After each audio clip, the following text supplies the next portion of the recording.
was 15, I had my first girlfriend. We lived in an upper-class area, very quiet and peaceful streets. My girlfriend Casey also lived 2 blocks away, so I could walk to her house almost nightly. One Thursday night during break, when I had nothing to do, I started my walk over to Casey's house. It was on the later side of the night, but I didn't really have a curfew, so it didn't matter. But pretty soon, I thought I could start hearing noises from around me. And when I say around me, I mean mostly behind me. The first time I heard it, it was the sound of a bush being shaken a bit. I only turned my head to look for a second without stopping. I just started to walk a little faster is all. When I got to the next block, I heard another noise, a twig or a small stick cracking. I stopped this time and turned around. All I saw was the empty street and the bushes that lined up along each property to separate the sidewalks from people's properties. Basically next to the street was a wall of bushes, and I didn't see anyone or anything that could be making these weird sounds. I picked up the pace even more, and I was reaching the home stretch to Casey's house. Of course, there was another sound again, this time more like footsteps. Quick, light footsteps. I turned again without stopping. No one, nothing. I could see Casey's house now. I called and she picked up right away. I told her how freaked out I was getting because I kept hearing noises. I walked around the bushes surrounding her driveway and stepped onto her property. I noticed her staring out her bedroom window upstairs. She waved at me as she left on the phone, and I waved back. Then she asked me, "Who's that guy right behind you?" I turned right around and saw a fully grown man crouch walking maybe 10 feet in back of me. I screamed and ran for the door and started pounding on it. The man grabbed me and tried to put me in some kind of headlock, but he let go and ran away pretty quickly. Casey's mom opened the door with a look of dismay on her face. She let me in and slammed the door shut as Casey came running over. I was out of breath and felt like my heart was beating 1,000 beats a minute. Casey's mom hugged me, asked a few questions, then called the police to warn of a dangerous man going around town. Casey's mom let me stay over that night for obvious reasons, and she drove me home the next day.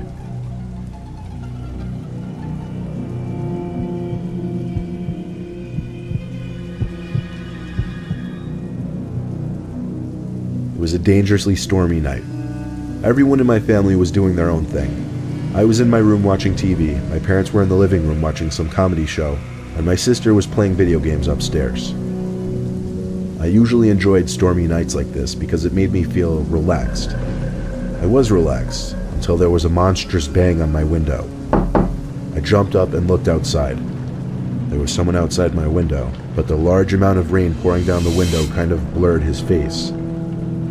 He started pounding at my window. It sounded like he was screaming for help. I opened the window just a crack, and he screamed in, "Let me in, I'm hurt."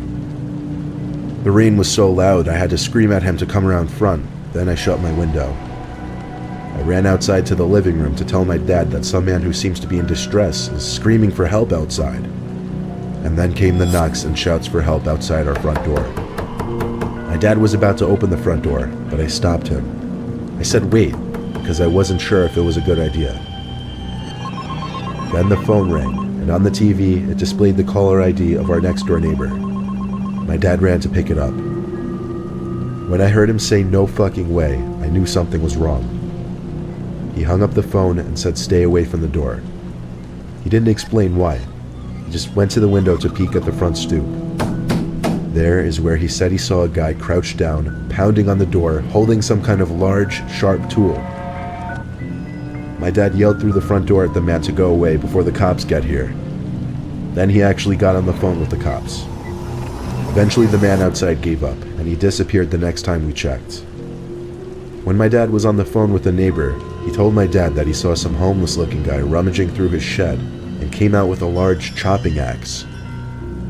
The cops found the crazed man wandering around the streets, and it made it in the newspaper a few days later.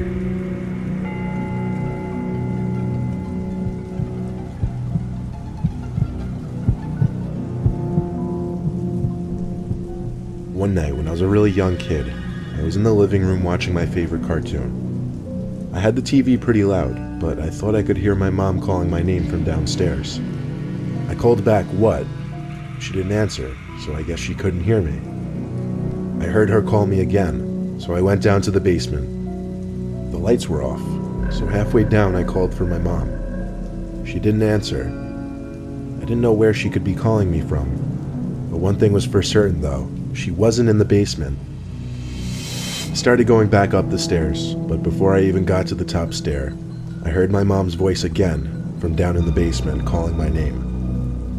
I looked down into the pitch blackness. I ran back up to the top step, turned on the lights, and walked halfway back down, peeking into the basement. I didn't see my mom anywhere down there. Suddenly, I got a huge rush of horror. I ran up the stairs, basically crying for my mom. She came rushing down the stairs from upstairs, and I cried to her that something was calling me from downstairs that sounded just like her. She swore to me that she hadn't been calling me. She went down to the basement to check and make me feel better, but I didn't feel better. I'm sure she didn't believe me. Why would she? I was a little kid, but I still know that I heard what I heard.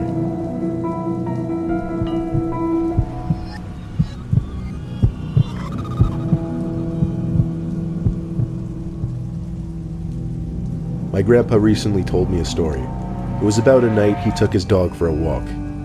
He used to have a small Boston Terrier named Sherry, who he named after an old friend of his who passed away. My grandpa lives like 2 hours from us on a farm, and there's not much that goes on there. He lives with his wife Marianne, who he married like 15 years back. Every day, Marianne would take Sherry for a walk in the morning, and my grandpa would take her for a walk in the evening. On a regular walk during sunset, my grandpa was walking Sherry down the usual dirt path that ran along the woods next to their property. My grandpa passed by another person on the trail who Sherry instinctively barked and pulled towards like most dogs do when they see strangers. My grandpa said hello to the stranger, who had a large hood up, but the stranger just walked past without even batting an eye, so he and the dog kept walking. Sherry kept looking back every so often and barking, however. My grandpa would tell him to shush and yank at the leash to keep him walking. Eventually, my grandpa would turn around to look at what Sherry could be barking at. The stranger, who passed him by a few minutes earlier, was stalking him from behind a tree in the near distance. My grandpa decided to pick up the pace as fast as possible. At his old age, he always carries pepper spray in his big coat pocket just in case. He was getting closer to the house when suddenly he heard clicks from the leaves on the ground inches behind him. But before he could turn, he felt the warmth of a glove cover his mouth and nose, preventing him from screaming or breathing. My grandpa says he could hear Sherry barking and biting at the stranger, which might have helped in loosening the man's grip a little. My grandpa says he struggled to grab the pepper spray out from his pocket, but when he did, he sprayed it at least 10 times and continued spraying it even after the man who was holding him let go and started to scream. My grandpa came as close as he could to a run to escape back to his house. He was perfectly okay.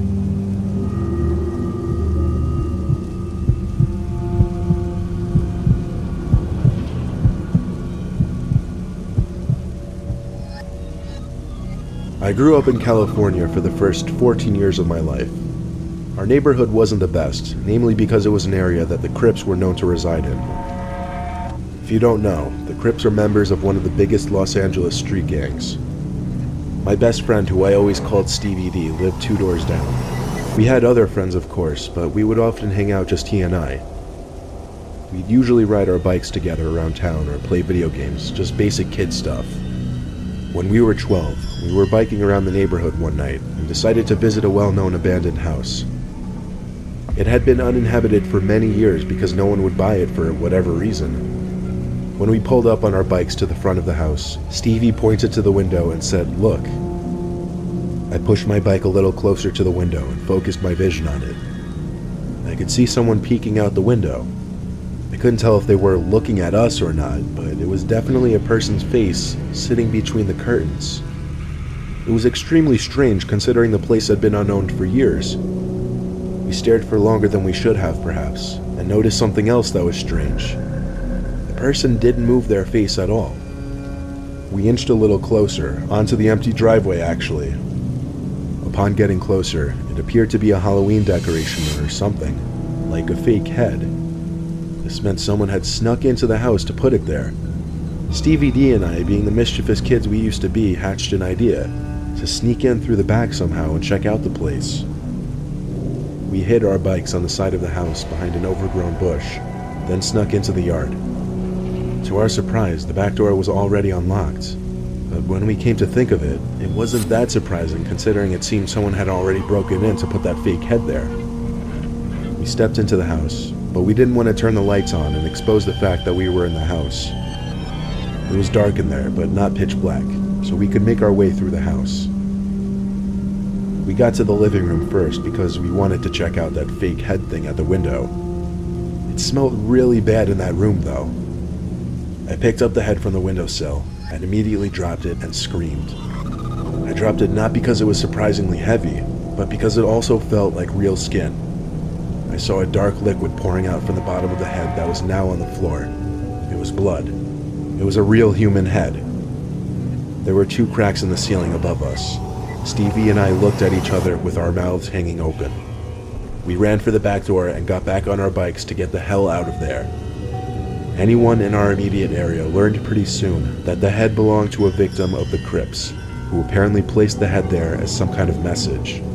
I don't think anyone knew the full story, but there was a good chance whoever placed that head there was still in the house, because Stevie and I both heard cracks in the ceiling above us, as if someone was coming downstairs.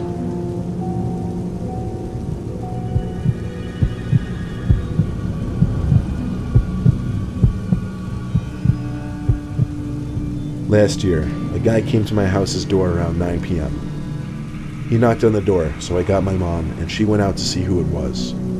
By the way, we live in a rural area, so visits that late are extremely uncommon and strange. The guy talked to my mom about how he was opening a business, asked whether she liked American-made products, then handed her a Clorox container as a sample. He went back to his minivan and opened it to get a quote-unquote vacuum cleaner, when my mom saw 5 other men sitting inside. She told me to run and get my phone since we don't have a landline. I couldn't find it, so I got my knife and stood around the corner. She threw the container outside and told them to get the hell off her property, as well as that she was calling the cops. They peeled out of the driveway and we never saw the car again.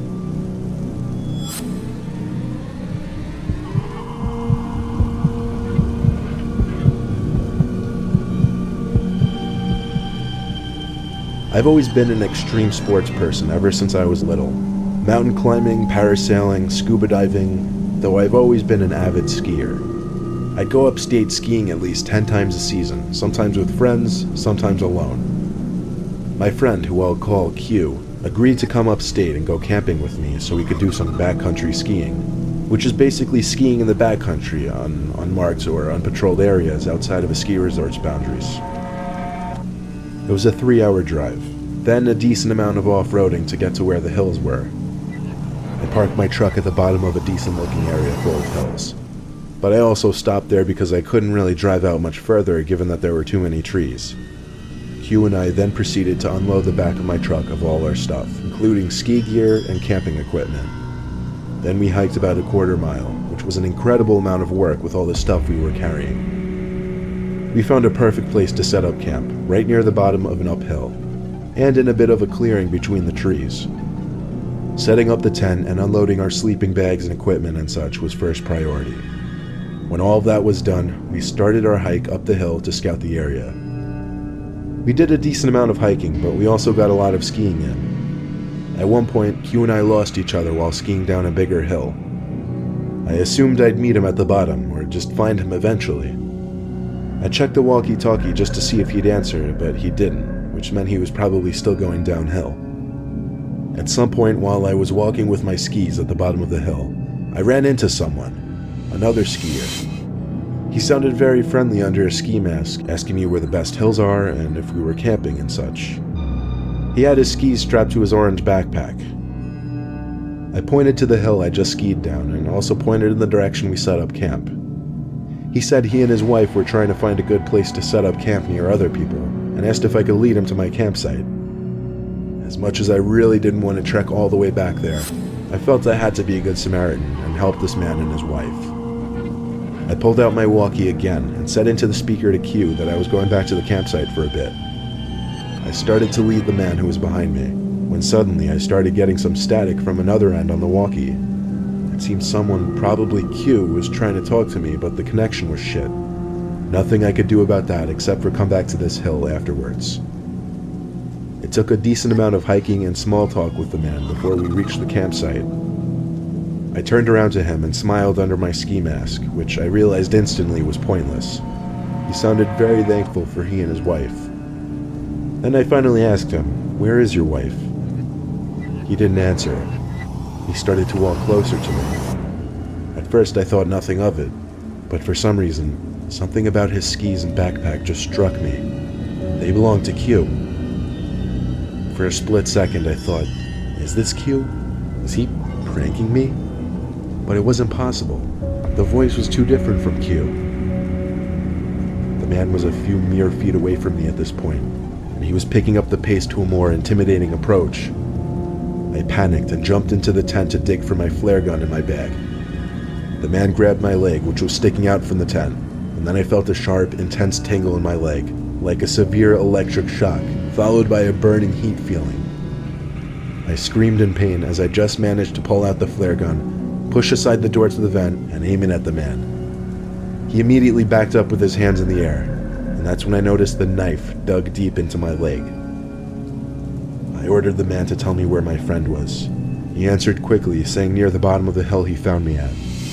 I told the man to stand still while I called 911 to request an immediate rescue. But the man took off quite easily while I was on the phone. There wasn't much I could do with one single flare gun shot. I felt like I was waiting there in the cold with my bleeding leg forever, until finally the reassuring sound of a rescue helicopter swooped overhead, and I shot my flare gun. I cannot believe I was actually picked up by a helicopter, in which I helped locate my friend laying in the snow in the middle of the hill. He was unconscious, and he had also been stabbed twice in the leg, then robbed. He tried talking to me through the walkie-talkie while he was losing consciousness, but the connection was bad. We both went to the hospital, but we're fine today.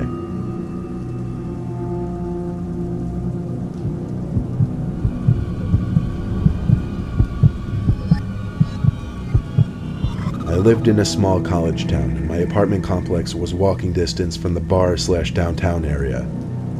One weekday night, I stepped out on our front porch to smoke a cigarette or two. I was up late studying. I brought my textbook with me and laid down on the stairs while I smoked. A girl who I had never met before, but who lived one apartment over on the ground floor, came home from downtown. She was by herself, and you could tell from her walk she had been drinking. She got in her apartment and barely got the door closed before some guy, who came out of nowhere, knocked on her door. She opened, and I noticed he introduced himself, which was weird because it was like 2:30 in the morning. Who comes to a random girl's apartment at that time? So I decided to stay outside and pay attention. They ended up talking for over 10 minutes. She later acknowledged how weird the situation was, but did not know how to end the conversation. He would do the creepiest things, like he reached up and stroked her hair at least 3 times, and he would try to slowly inch his way closer to her in the door. I made a point of being loud with my textbook so he would know I was there, and he disappeared as eerily as he came. We called the cops, and days later they had the girl and I sit with a sketch artist. As soon as the sketch was made public, floods of calls came in. The guy turned out to be a serial rapist who followed lone girls home from bars and pretended to be a cab offering them a ride.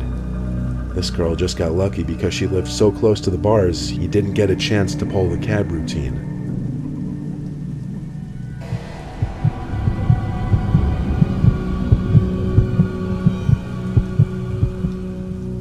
I've only used Craigslist once in my life, and the one time I used it, I got a very sour taste in my mouth. Here's why. The guy posted an ad for a ping pong table that I wanted to buy for my roommate and I. We set up a time for me to come pick it up that night. I had to remove the back seats from my truck so that I'd be able to fit the thing. I pulled up in front of the dude's house and texted him saying I'm here. I saw the door open, so I got out from my truck and did a quick speed walk to his front door to greet him. I went for the handshake, but I don't think he saw my arm, so after a few awkward seconds I put my hand back down. He said in his deep smoker's voice to follow him to the basement. The whole house had a certain distinct smell to it. Not exactly a bad or concerning smell, just a cottony, smoky kind of smell. We got to the basement, and there was the ping pong table, right smack in the middle of the room. Suddenly he said, "Oh shoot, I gotta find the paddles." so he ran back up the stairs and told me to wait right there. I waited for a while down there, assuming he misplaced the paddles and was having a hard time finding them. I started to snoop around his basement a little bit, looking at his pictures and such. It was weird. He had framed pictures sitting on furniture, but they were all pictures of just him, no family members. There was one where he was at least with a dog, but that was pretty much it. I'd say 10 minutes went by and I was still stuck waiting down there, so I started to get even more snoopy. There was a back laundry/storage room in his basement that I started to observe for some reason. There was a drawer to his utility desk that was hanging half open. I pulled it fully open, and it revealed old Polaroid pictures. But these pictures were horrific and disturbing. They were all pictures taken of some girl who was tied to a chair and her mouth covered with tape. There were also yellow folders stacked in a row next to the photos. They were labeled A to Z. I didn't have it in me to open the folders and see what were inside. I took out my phone to take pictures of the contents of the drawer and planned to send it to my friends immediately, but I didn't have any service down there. It was definitely time to go. I ran back to the door at the top of the stairs, but my nightmare only became worse finding out the door was locked. As soon as I tried the doorknob though, I heard the deep, raspy voice of the man on the other side of the door. He was apologizing, saying the door was accidentally locked and he would go look for the key real quick. I didn't say a word in response. I examined the keyhole closely, ran back down the stairs to the man's utility desk, grabbed 3 screwdrivers of varying sizes, and tried each one in the keyhole for the door. The smallest screwdriver managed to fit in the rectangular-shaped keyhole, allowing me to turn it just enough to unlock and open the door. I didn't stop and look around. I simply ran out the door into my car. I didn't look back at the house. I simply drove to the nearest police station, showed them the pictures, gave them the address, told them where to find the photos, and that was enough for them to start their investigation. A few days later, I got all the information. The man was part of a child pornography trade on the deep web, which was how he made his living apparently. Why he decided to lock me in his basement, that's beyond me. I have not the slightest idea of what he intended on doing with me, but obviously it was not anything good.